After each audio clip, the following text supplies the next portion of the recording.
Okay, guys. This is a battle in the T95, obviously. And this is actually the game in which I 3-marked it. So, yeah, it's exciting. I started recording. Yeah, good. Sorry. So, I'm thinking, let's go to the middle because I won't get flanked. It's a corridor, it's safe. Marking this tank has been a lot of fun. For whatever reason, tier 9 is this sweet spot, and very oftentimes when I get a new tier 9 and I start playing it, it quickly becomes my favorite tank. And the T95 is no exception. It has been such a good time. Something about the armor actually working, that's a big deal. The armor is really effective, and I've chosen to pair it with a super heavy spall liner. And what that does is, if I get shot by the artillery, it's not uncommon that the artillery will do, less than 100 damage. I've been hit by tier 10 artillery like the T92 and the GW E100 for 0. It just says, damage has been fully blocked. So the super heavy spall liner is really, really powerful. It reduces HE damage by 50%, and it increases the survivability of your crew by 50% as well. And if you pair that with a large repair kit and a large med kit, most people don't realize this, but the large repair kit, it has the added bonus of making your repair tracks, modules quicker. While the med kit, it gives you an extra 15% crew survivability or something. And then on top of that, it also gives you 5% reduction in stun duration, which the spall liner also does minus 10% or something like that. So it's really awesome. You suddenly are not really afraid of artillery anymore. I still hate it, don't get me wrong, but what winds up happening is the vast majority of the time you receive the bare minimum stun. So that's super powerful in my opinion. Anyhow, we're pushing forward. We beat up the low. We put a shot in the Type 4. And this T-44 tracked me earlier and didn't let me shoot him, and I'm upset about it. So, oh, hey. That was exciting. I was laughing my ass off when that happened. Especially since it was a snapshot, it was very, I did deserve to ammo rack him, and it was a risky play to turn out broadside in front of these guys. But carry on, get a nice high roll for 869. That's really exciting. The Type managed to damage my gun with that last shot, and now my repair kit is on cooldown, so I have to be a little bit more careful because now you don't have a trump card or an ace up your sleeve, And look what this motherfucker just did. Now my gun's damaged again, and that I'm gonna suffer from that for the next little while. I won't be able to hurt this guy. 263 tracked me. Not uncommon to have that happen in the T95. The tracks are big, and you can bait people. As expected, you can't aim, so I assumed that with the gold round and being this close, I could just click on him, but I was wrong. So the more that you know.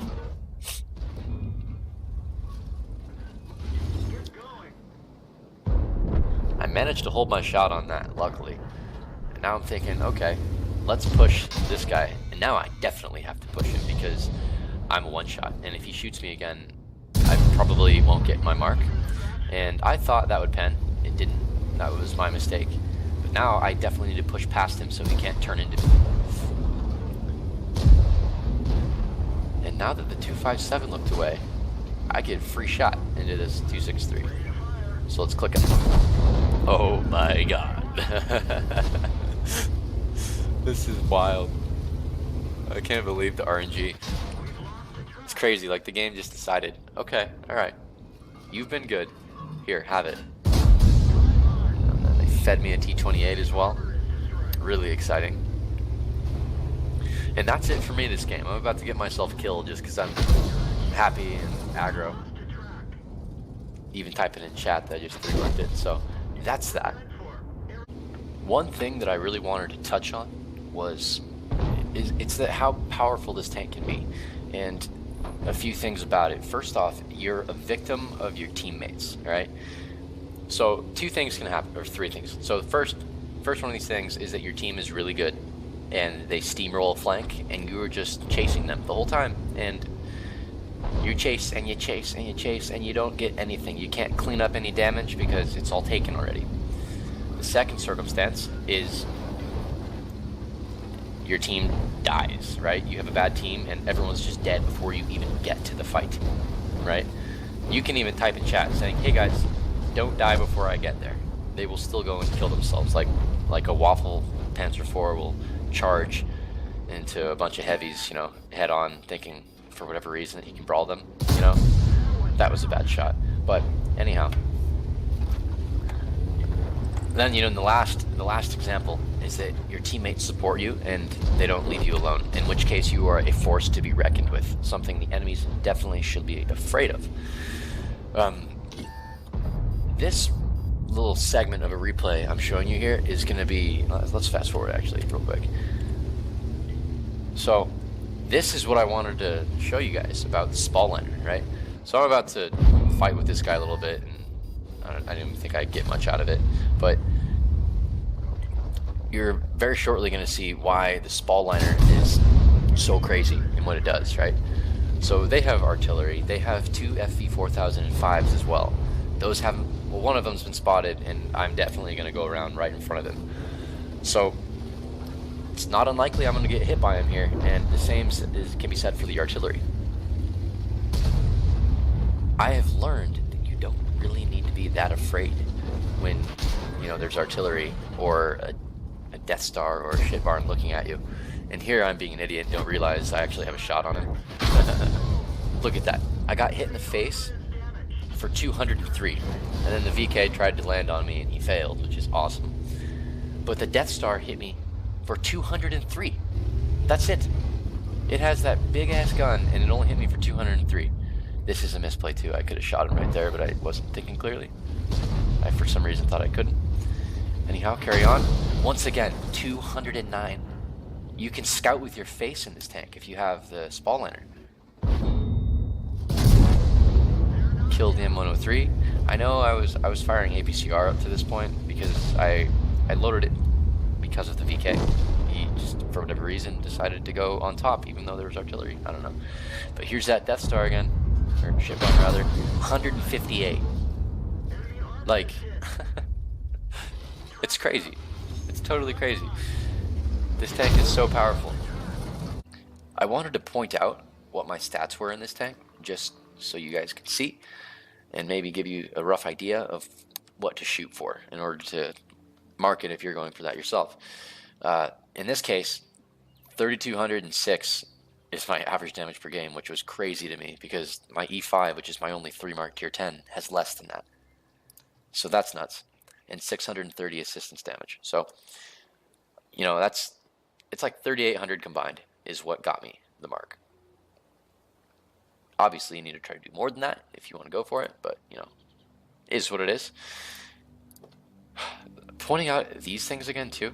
You combine the passive effects of a first stage, this large kit, right?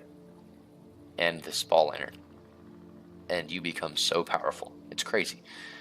I've already showed you the clips of getting hit by the shit barn, right? And it did very little. Well, artillery does the same thing. The Japanese heavy tanks oftentimes will do the same thing. And the reason that's important is, like, you see I have a 60% win rate. A big part of that is at these high tiers, those guns exist. And you can take the hit for your teammate, provided you have health and it's a risk you're willing to take. You can take the hit for your teammate. And what that means is they can save, you know, 600, 700, 1,500 HP. And that keeps them in the fight, and it puts the other dude on reload for a long time, and you probably just hit him for 750. So you project that over a number of games, and you're definitely a team player and helping people out, and it will reflect in your win rate.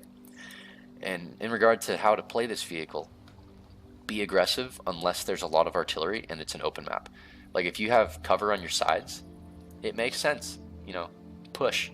But if you don't, you know, don't get mad at a sniping T95 on Malinovka, right? Like I've done that. You just kind of drive somewhere in the middle of the map where you have shots on everybody and you don't have that far to go in any direction, right? That's what you have to do. But yeah, guys, that was it. Thanks for watching. Hopefully you learned something, or, you know, like looking at a jack-o'-lantern T95, because I definitely do. See you later.